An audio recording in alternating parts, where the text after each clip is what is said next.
The rope burns where it circles her wrists. Kasia is 26 years old, and until 9 days ago, she was a princess. Not a ceremonial title, not a decorative role. She was Princess Kasia of Pontus, eldest daughter of King Mithridates, raised in stone palaces overlooking the Black Sea. She was educated in Greek philosophy, Persian poetry, and the politics of dynasties. She was betrothed to an Armenian prince whose marriage would have doubled her father's power and secured an empire stretching from the Caucasus to the Euphrates. Now she kneels in a Roman stable. The air is thick with the smell of animals and old straw. Her ceremonial robes are torn and stained. Her hair is matted with dirt and dried blood from a head wound no one bothered to clean. Roman soldiers move around her with calm efficiency, adjusting ropes, checking equipment, speaking casually among themselves. They do not look at her. To them, she is no longer a person. She is an object, component. Through gaps in the wooden slats, Kasia can see into the adjacent stalls. Her sisters are there. Leodice is 19, bound to a post, arms pulled behind her so her body arches unnaturally. Her face is streaked with tears she no longer has the strength to wipe away. Nisa is 18, barely more than a child, trembling so violently that Kasia can see the movement from across the stable. They are not screaming yet. They are making the sound that comes before screaming. The sound of people who understand something terrible is coming but cannot yet accept it. Kasia understands.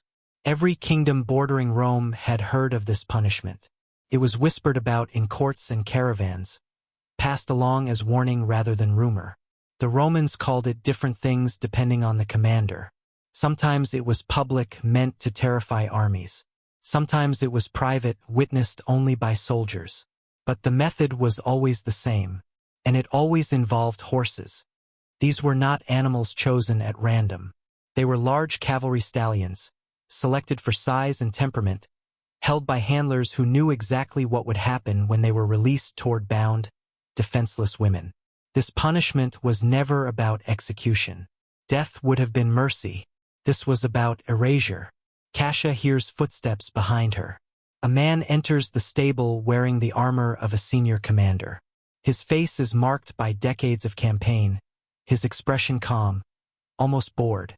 His eyes move across the scene like someone inspecting equipment. This is General Lucius Cornelius Cassus. She recognizes him from the moment her father surrendered in chains, from the moment her family's fate was decided. The youngest first, Cassus says to an officer beside him. 18 is old enough. Her screams will motivate the others. Nisa. Kasia feels something inside her shift.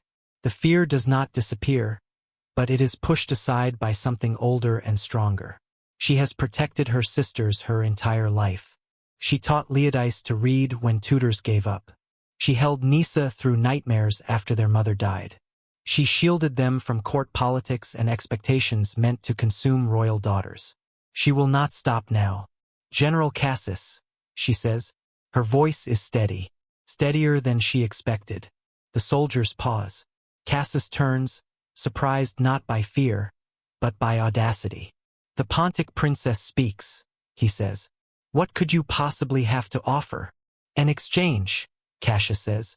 One that benefits you more than watching children scream. Interest flickers in his eyes. Romans are pragmatic. Even cruelty is supposed to serve a purpose. What do you propose? Take me instead, she says. All of it. Whatever you planned for them, do it to me. I am older, stronger. I will last longer. The spectacle will be greater. Cassus studies her. Why would I accept one when I have 3? Because I have information, Kasia says. Treasury locations.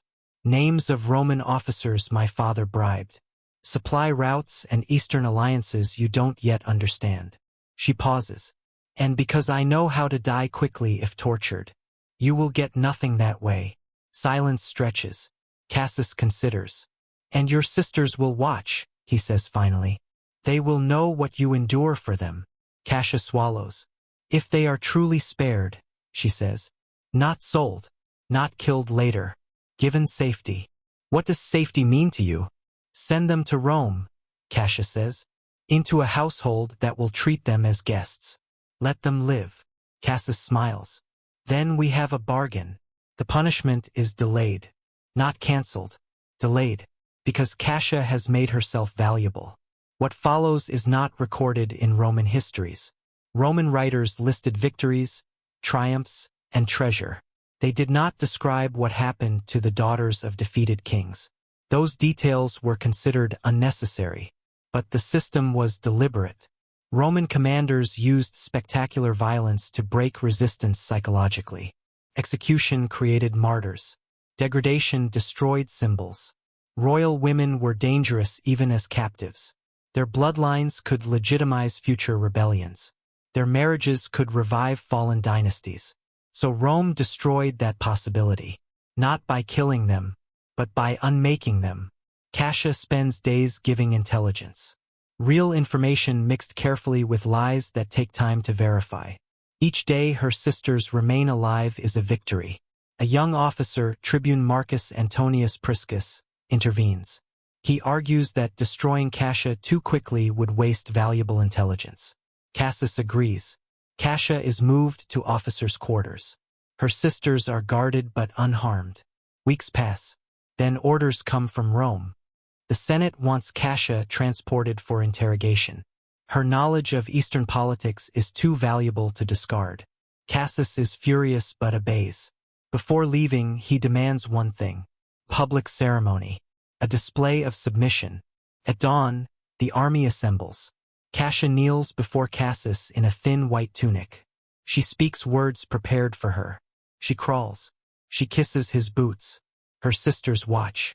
This humiliation replaces the punishment he was denied. The journey to Rome takes weeks. Then comes the triumph. Cassia and her sisters walk in chains through streets packed with cheering crowds. They are pelted with filth, insults, threats, stones. Halfway through, Nisa collapses. Cassia shields her. The procession continues. They survive. Years pass. Cassia becomes an intelligence asset, an advisor, a translator, political tool. Her sisters find different paths. One is adopted into a Roman family. The other becomes a renowned musician. Cassia remains useful. And because she remains useful, she survives. 14 years after kneeling in that stable, the Senate grants her freedom. Not mercy, recognition.